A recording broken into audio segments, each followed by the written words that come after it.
Season. And we're back. This is Hook and Ladder. What is this, week 9? Yes.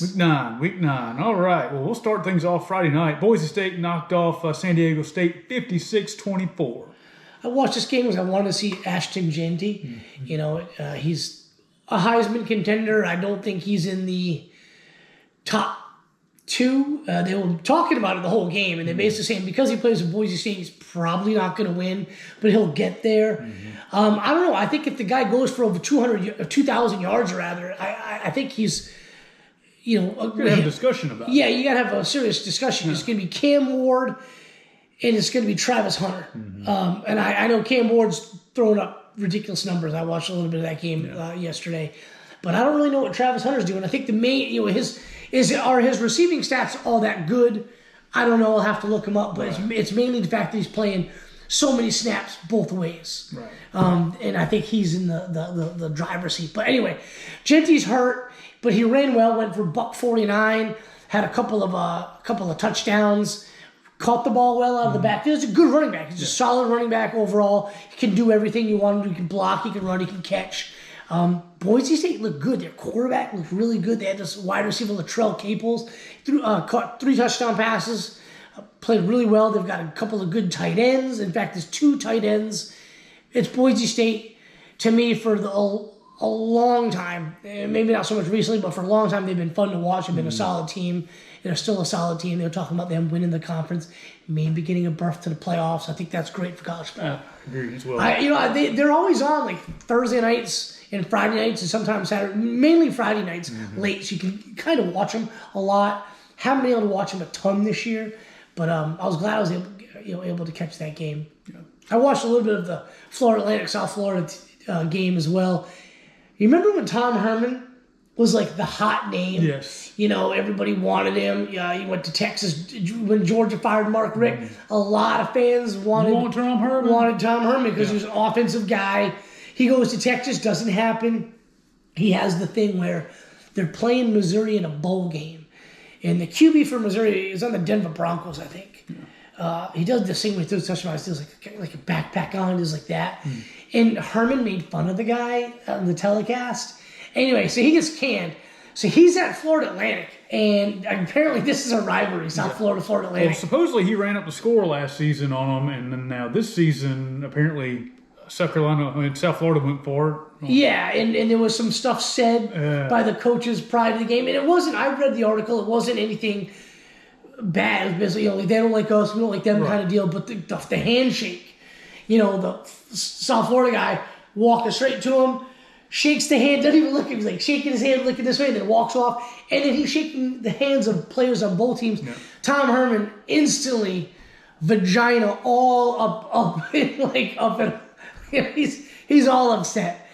And he's got to go chase him down and talk to him. Yeah. I'm like, man, how the mighty have fallen. That guy, when he was at Texas, I thought he was a bitch. Yeah. And that was a bitch move that he did. Well, he got canned, 3 years ago? Yeah, I think so. Yeah, he was the hot guy. And he all of a sudden, now he's at Florida Atlantic, and he's not really doing that great down there. Got to rebuild the whole thing all over again. All right.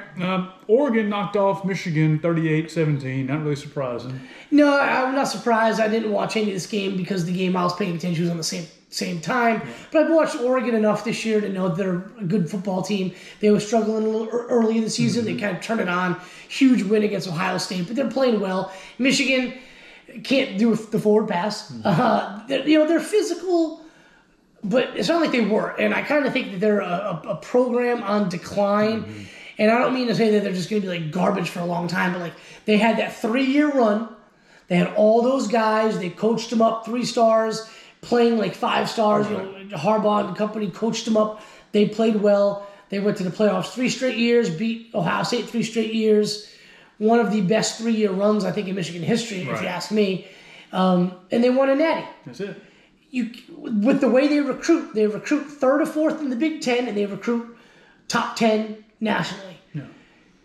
Well, 3rd or 4th in your conference basically means you're losing 2 to 3 games per year, right? Mm-hmm. I mean, I don't know why people don't understand that. They're a good football team. They're a good program, but I think that they're on the downslide. They got to right the ship with the QB. They got the big guy God, I want to say his name's Davis, something, a big dual threat kid. He's a freshman. They're not playing for some reason. Right. Portnoy's trying to get the Underwood kid to decommit from LSU, offering him millions upon millions of dollars. So we'll see what happens if they can get a guy. They're still not recruiting at elite level, in my opinion. They flipped the kid from Georgia, the big 4-star corner, Shamari Earls. They flipped him. He's probably a day one starter for them, if you ask me. But I just don't think that they're trending in the right direction. And I kind of feel that they should have known what they had at the quarterback position before the season. And I can't believe they let that slide. Moving right along, Georgia knocked off Florida 34-20. The outcome wasn't ever really in doubt, but Carson Beck's got an interception problem. He does. He threw for 309 yards, 2 touchdowns, 3 picks. I would say 2 of them weren't good. One was really bad. He had one that he got hit as he was throwing, and when they showed the replay from the game cast, and then Kirk Herbstreit brought it up too, you could see a guy going wide open down the middle of the field. He was trying to get it to him, and he got hit. Right. That happens. He doesn't look good. That's 11 picks in the last 5 games. Something's going on with him. Georgia fans are running rampant with the rumors. A lot of them have to do with his ridiculously hot girlfriend. I usually thought that was a positive thing for players when they've got a really hot girlfriend, kind of settle them down, but something's going on with him, and I think it's mainly the pressure. This guy was probably going to be the first QB taken off, in the NFL draft. He comes in the season with all the expectations. Played great last year. Played really, really well. It seems like he's pressing a lot. It does, and I still think he throws a beautiful over-the-middle pass. The rest of it, like you said, he's pressing. He's trying to aim the ball downfield and not throw it. We talked about before we started doing this. I don't think Georgia's wide receivers are that bad. No. They've got a case of the drops so far this season. Didn't have any yesterday. They played sound. I think it was maybe one, and I love it, but it was like a bad pass. Right. But they played pretty well. But yeah, like this, to me, this outcome was never in doubt. It was a closer game. For the most part. Do you think Napier has done enough to save his job? I do. I think they looked really good. They had the third-string quarterback. Poor kid had to come in. The running backs looked good. He was a third-string running back because their first-string guy went down, I think, 3 weeks ago against Tennessee. Lagway looked good. I still don't think Florida wins this game if he doesn't get hurt. But he went down with a hamstring injury. He's probably done for a while.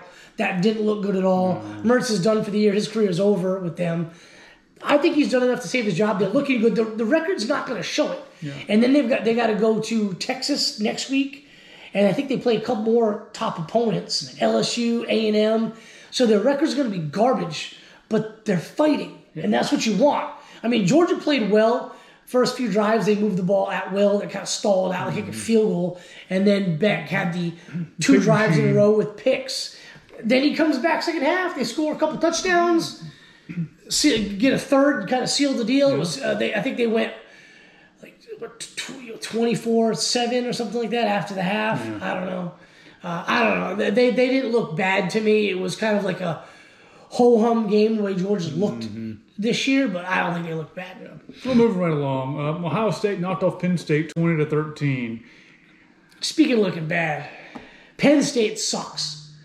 And look, I got an argument with some Ohio State fans last night, and I complimented Ohio State. So had to start off, because with Ohio State fans, you can't say anything. You got to start off the conversation by telling them how great their program is, and that's what I did. I follow all the rules to not hurt their feelings. They have a great program. Nobody's saying that they don't. All right, they're an elite team, they're an elite program, they're in contention every single year. It's not their fault. The Big Ten isn't that great. It's been pretty good the last few years, but let's face facts. You got Ohio State and Michigan the last 3 years. After that, it kind of falls off. Throw in Indiana this year and throw in Penn State. I don't know how good Indiana's going to end up being. It'll be Oregon. Oregon. But you're bringing in Washington. They're not really that great. No. USC, they suck. They lost again yesterday, if I'm not mistaken. I was watching most of that game, then I flipped it to the South Carolina A&M, and I was watching Clemson lose. But Penn State's not a good team, and they haven't been a good team for a while. They're like a fraud. They got a good defense. They're going to beat some teams they're supposed to beat. They're not going to put up like ridiculous flashy numbers. They don't have the elite skill guys Ohio State has. But the Big Ten's got to portray this game like it's some kind of massively tough battle, close game. The fact that they're ranked number 3 in the country is freaking, I'm not going to say it, but it's stupid. Yeah. It's absolutely ridiculous. We know Ohio State lost to Oregon. You got to drop them. That's a penalty for losing the game. But did anybody actually think, I know Saban did, but how many people actually thought Penn State was going to win this game? Mm-hmm. They hung around because Will Howard threw a pick 6, and then that was it. Well, Penn State couldn't score a touchdown. They were 0 for twice, first and goal inside the 5 and couldn't score. And I don't think Ohio State's defense played that well, but they're going against Penn State, who we know doesn't have elite skill guys. So Ohio State kind of can take some chances because there's no wide out wide that's going to blow by you. And I like Ohio State. I think they look good. I think Quinshon Judkins looked really good. Ran for almost 100 yards. After the interception, Will Howard settled down. He didn't wow you. I think he was like 16 for 24, 16 for 21 with a $182 and a couple of TDs. But it was those third downs. It'd be like 3rd and 5, 3rd and 7, and Will Howard was hitting a guy for a first down. And that's all you got to do. That's right. But I mean, like, I compared Penn State being the 2nd to 4th best team in the Big Ten, basically being up against Ole Miss, which is like the 5th best team in the SEC. They made it the bowl game last year, and Ole Miss killed them. Yeah. I was like, these two conferences are not equal. Right. And I don't get why. I mean, I'm not trying to be like an SEC homer, but I don't get why some of these Big Ten people just refuse to see that. I agree. Moving right along, Miami knocked off Duke 53-31. I've seen some of this game, probably the last 10 minutes. It was actually close for a second there, and then all of a sudden, boom. It was a pick machine and fumbles. Duke was up 28-17, and somebody tweeted like Manny Diaz is taking it personal. I flipped 28-17 to watch. I went outside to grill up some burgers. I came back in. It was like 40-something. I was like, holy crap. And then I was like, forget it. This game's no contest. It just got really sloppy there with like 10 minutes to go. It did. And Miami doesn't have the best defense. That's kind of been their downfall all year. Well, not downfall, but that's been like their weak point all year. Doesn't matter. Their offense is going to put up points like crazy. That's it. Moving right along, Tennessee knocked off Kentucky 28-18. I watched a little bit of this game. Vandergriff got knocked out of the game. Kentucky wasn't playing bad. They have so many guys out with injuries. Tennessee, again, though, I want to say first half, all they could muster was 7 points. Tennessee looked good. Their defense is really good. I'm not really sold on Nico. He threw for 292. I'm not really sold on him being an elite QB. It's his first year, but their defense is really, really good. They can afford to have these games where they don't play well in the first half, kind of like Georgia. Their offense doesn't play very well. It's like a clunker. But their defense plays well, keeps them in the game, and eventually the offense starts to click and they get it going. That's right. South Carolina knocked off Texas A&M 44-20. Game of the week. This was the opposite of the Carolina-LSU game from earlier, where South Carolina took the big lead, couldn't hold on. This time they held on. They did give it up and let A&M tie it at 20. Second half, they turned it on. It got away from A&M late.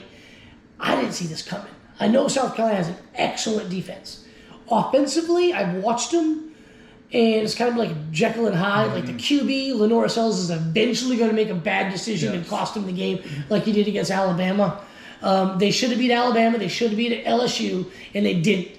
But they're a good football team, and that defense came to play yesterday. And, A&M's pretty damn good, too. They got all these 5-star recruits. They got an excellent defense of their own, but they could not sack Sellers at all. And A&M season's still ahead of them. They got to beat Texas. Yeah, that's what it's going to come down to. Is that last game of the season, they play Texas. The winner's going to the SEC championship game. Yeah, moving right along. Texas Tech knocked off Iowa State 23-22.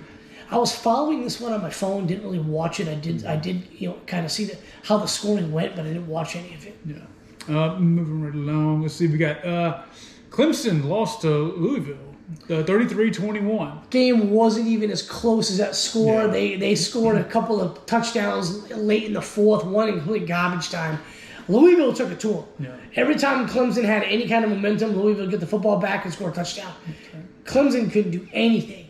Klubnik couldn't throw he went for 228, but he couldn't throw for anything. Maffa, goes for 171. A lot of that was in garbage time and in the fourth quarter. They stuffed him a couple of times on short yardage situations, a couple fourth downs to take over, and every time they happened, they scored a touchdown. That's right. And it looks like, I still think Clemson is pretty much in the driver's seat for the ACC championship game, but that really, unranked Louisville, that really hurts, in a home game. Yeah. That hurts their playoff chances. Right. Indiana knocked off Michigan State 47-10. How about Indiana, man? Yeah, I want to be on the Indiana hype train. I want to believe. Because as I dogged out in Penn State, and I've been doing it last, 4 years, dogging out Penn State, there was a time I was on the Penn State hype train. I've been on Big Ten team hype trains before, only to have my heart broken. That's right. Indiana's a good football team. Yeah. They're a really good football team. And the schedule has been very favorable. It has, and I don't know what the schedule is. I think they got Ohio State here 2 weeks. I think that's right. I'm going to have to, if it's in 2 weeks, we're probably going to be at a game. Yeah. It's been a while since we went to a freaking game. I know. I like staying home watching all the games on TV. Nice. I want to see them play Ohio State and see if they're for real. That's right. Kansas State knocked off Houston knocked off Kansas State 24-19. Didn't see any of this game. I did see that Kansas State lost, which I was surprised. Yeah. How about Pitt getting knocked off by SMU 48-25? Wasn't Pitt undefeated? I had an up and down week of betting, and I lost the farm on this game. I picked Pitt. Yeah. I thought they were due. Yeah. And they're not. So they're no longer undefeated. They lost to 20 SMU. They got beat pretty soundly. Yeah. Didn't SMU in the ACC? I thought or was it the Big 12? Wow. But I think Pitt's in the ACC. Okay. Yeah. And again, Pitt was undefeated, so I'm not sure how that's going to go. Clemson's got the one loss. I think Pitt's still kind of riding high, possibly. I gotta look more into that. I know Miami is in the driver's seat, but I want to see who else is involved. Well, okay. Ole Miss knocked off Arkansas 63-31. Getting ready for 500 yards. They're good. They are good. They're really good. Well, their wideout, I think, went for a lot of yards. Jared Curtis, I think it was, or somebody. I forgot his name. He went for 3 touchdowns, 100 yards receiving.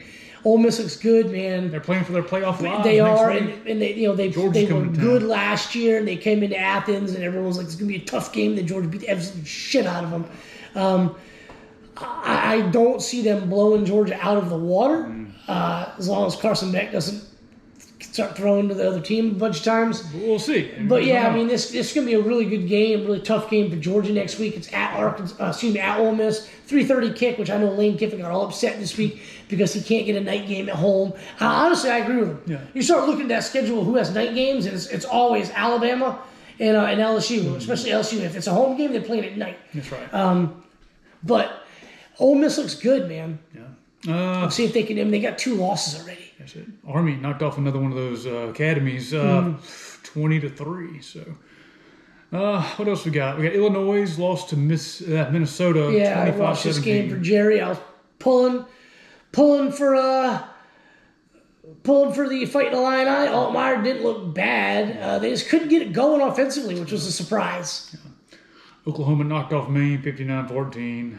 What else we got? Auburn. Kyle McCord looked decent, 280 yards passing. Yeah, Auburn lost to Vandy. Vandy is now, I think, 6-3, and they're bowl eligible. Yep.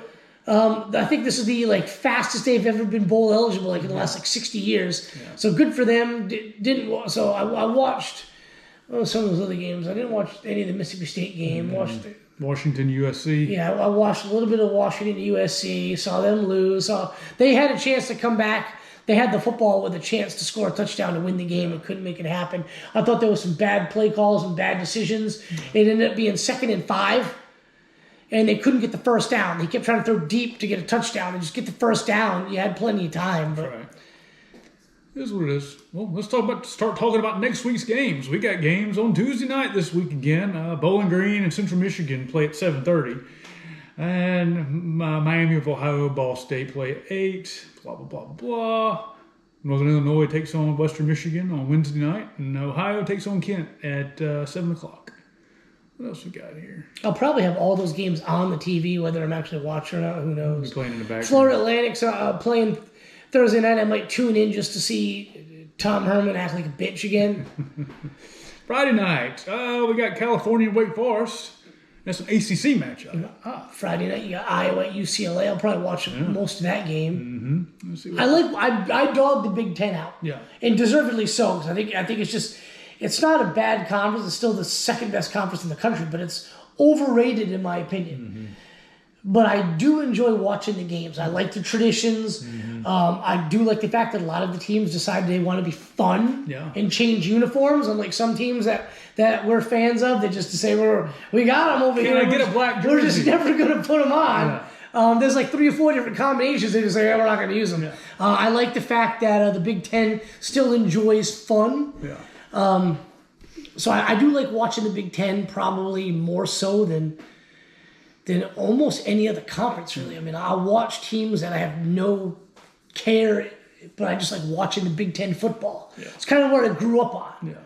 You used to like watching the mid-majors and all those games. Yeah, those are always fun as well. Thursday night games. They go to like, back when West Virginia was like in the Big East with Miami, and used to watch those games. But whatever. I remember when they beat Clemson in a bowl game, like 70-something, like 6.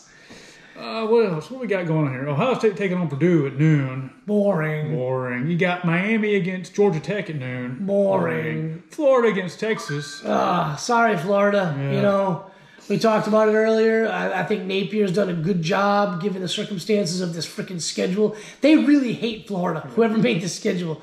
Just go check out Florida's schedule if you haven't. It's murderer's row. It is. It's bad. But, they're at Texas. And they're fighting hard. They're doing the best they can. Yeah. What do we got? Kind of a boring slate of early games, really. Anything else good? And then at 3:30, there's nothing else. At 3:30, you got Georgia against Ole Miss. That'd be a big game, kind of game of the week situation there. And then you got Clemson at Virginia Tech. Probably going to be a tough matchup. Unranked Virginia Tech. Yeah. They always play pretty hard at home. Yeah. Iowa State at Kansas. Yep. Michigan at Indiana. Could be a... Again, I don't think Michigan's a very good football team this year, but they're good defensively, good enough. I want to see how Indiana does. Yeah. This will be a game I'll definitely have on the TV, just to kind of see if Indiana's for real. I think they are, but I don't want to jump on that hype train just yet. They're getting there. We're 9 weeks in the season. I probably should have jumped on it 3 weeks ago. Duke at NC State, 3:30. Whatever. We got Colorado, Texas Tech. Colorado quietly having a good season. Yeah. And they're in contention. Yeah. For the Big 12. South Carolina at Vandy. I never see the day when I'm excited to watch South Carolina at Vandy. Mm-hmm. That'd be a good game. I'm going to take South Carolina in that game. I like Vandy. I know they've done some great things. They beat Alabama. They played Texas really hard. They beat Auburn on the road. Haven't done that in 9 tries. But I want to see what South Carolina's going to look like after that huge win last week against A&M. That defense is really good. I think those bookend defensive ends will keep Pavia in the pocket. So I'm going to pick South Carolina to win that game. Florida State at Notre Dame. When this season started, you were thinking this game would be kind of circled. Yeah, and Florida State lost it last night to, I think, UNC, who sucks. Yeah. So they've won 1 game, dude. Yeah. And I know, what's his name? DJ Ulimuli's got a thumb injury. They lost a lot. Honestly, they kind of need him back. He sucks at throwing the football, but he's still better than what they got. If you get him back, I just say let him run. Yeah. Run him, because he's a big old dude. Yeah. Whatever. And you got the staple rival in the SEC. You got the Alabama-LSU matchup at 7:30. Alabama at LSU, 7:30 at night in Tiger Stadium. That night game. Losers eliminated. Losers eliminated. I feel bad for all the other games around that time slot. Oklahoma at Missouri, Washington at Penn State, Nevada at Boise State. All those teams, no one's watching the game. Yeah. Unless you're a fan of that team, obviously. You got BYU, Utah. 10-15. I'll probably check out the first half of that before I fall asleep. But yeah, that LSU-Alabama game, I don't even want to pick it. If I had to, I'd say LSU because they're at home, especially after what happened last year. I think LSU's offense is good enough to put up points throwing the football. I think their defense is going to have learned from getting smoked by the quarterback run of A&M. That I think Alabama's going to try that, and I think they're going to be ready for it. So I'm gonna. I guess. Yeah, I said I wasn't gonna pick. I'm gonna pick LSU here to win that game. But like I said, losers eliminated. Yeah. But that's where we're at. There's a handful of teams. We got what 18 teams probably still left that have a chance to make the playoffs right now. It's pretty crazy. It's been a great season. I love the 12-team playoffs because it makes it more interesting for everybody else. Like Penn State would have been eliminated, pretty much guaranteed yesterday. 12-team playoff. They're going to get in, and they're going to get absolutely boat raced. I don't care who they play. Well, maybe like the group of 5 teams. But I think they're going to be in that slot where they're going to have to play one of those SEC teams, and they're going to get spanked. With the way things are now, with allowing players to transfer and NIL, there's a lot more balance out there. Alabama, Georgia, and like Ohio State aren't as deep. They're not 4 and 5 deep in positions as they used to be at. A lot of those guys are leaving, going to play elsewhere to play now, which is a good and bad. You're not going to have the standard teams now. Now you're actually going to see maybe Oregon may have a chance now. Penn State, they may make it out of the first round if they get the right matchup. I don't see. You just don't know. You're right. You don't know. I don't see it happening. I mean, but you hit the nail on the head, dude. Like you got your starters and you're basically you're too deep. But after that, those depth guys that are like sophomores that you want to develop and they're going to start as juniors, they bail to go play earlier somewhere else. So then you kind of look at freshmen, maybe transfer guys. I mean, there's Alabama had a bunch of guys transfer last year, and not many people remember that some of those guys aren't even on the too deep their new teams. But yeah, I mean that's tough. You have the wrong injury and you're in trouble. That's right. I mean, look at Georgia. Travis Etienne goes down against Florida, and they're going to a true freshman running back, and then they bring in Cash Jones, who's like a scat back kind of guy, but you're not going to run that dude 20 times between the tackles. So they bring in another guy at the end of the game, another true freshman. That's all they've got. The guys wanted to transfer, other guys got hurt. You got 2 guys on the depth chart that were, well, not upperclassmen, that had been there for a couple of years, but they're injured. So now you got to go with true freshmen. That's right. Makes it more interesting. It does. I'm enjoying it. I guess that includes this week's games. We'll do it again next week. Yeah. See you guys.